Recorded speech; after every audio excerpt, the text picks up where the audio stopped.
Hello and welcome to this little talk. Today we're going to talk about the art of doing something out of nothing.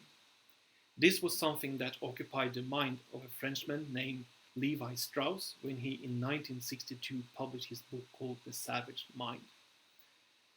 Levi-Strauss set out on a mission to look at entrepreneurship from two different aspects.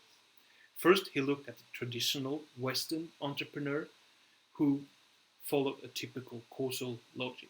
A causal logic means that you applied what we all learn in business school. You first gather information, you draw plans, you execute, and in the end you follow up.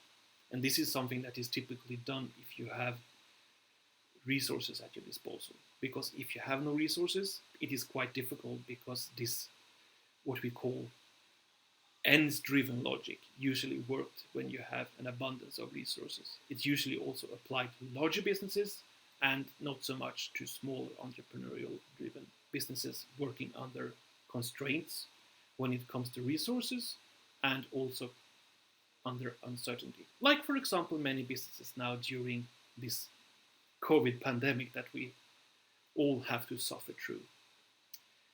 This is what he referred to as the causal entrepreneur. On the other hand, we had the indigenous population who worked under tremendous constraints when it comes to resources, and they often had to improvise. This is the kind of people he called the bricoleur. To be a bricoleur means that you have to innovate, you have to make do with what you actually have at hand. So it means that maybe you do not have the money to buy all the things that you need for your production, but you have to make do with what you have.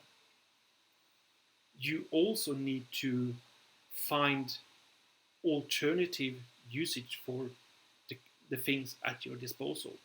So if you, for example, want to build a house, you do not have a hammer, but you have maybe a pipe or a sledgehammer, then you will have to find an alternate use for those tools in order to hit that nail. So this, ladies and gentlemen, is a short description of bricolage. I hope that you at least have a basic understanding of the concept, and I welcome you back next time. Thank you.